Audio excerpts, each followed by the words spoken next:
Chapter 3.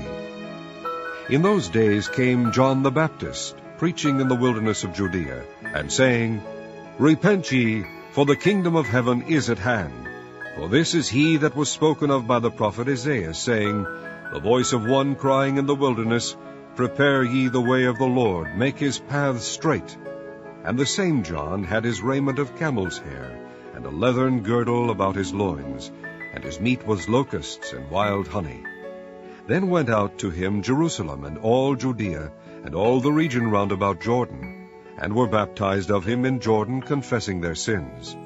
But when he saw many of the Pharisees and Sadducees come to his baptism, he said unto them, O generation of vipers, who hath warned you to flee from the wrath to come? Bring forth therefore fruits, meet for repentance, and think not to say within yourselves, We have Abraham to our father. For I say unto you that God is able of these stones to raise up children unto Abraham. And now also the axe is laid unto the root of the trees. Therefore every tree which bringeth not forth good fruit is hewn down, and cast into the fire.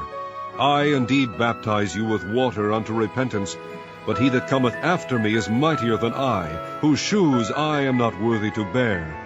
He shall baptize you with the Holy Ghost and with fire, whose fan is in his hand, and he will thoroughly purge his floor, and gather his wheat into the garner, but he will burn up the chaff with unquenchable fire.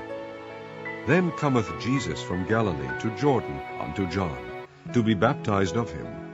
But John forbade him, saying, I have need to be baptized of thee, and comest thou to me?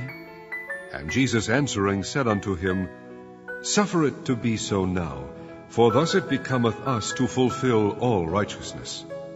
Then he suffered him. And Jesus, when he was baptized, went up straightway out of the water, and lo, the heavens were opened unto him, and he saw the Spirit of God descending like a dove, and lighting upon him. And lo, a voice from heaven saying, This is my beloved Son, in whom I am well pleased.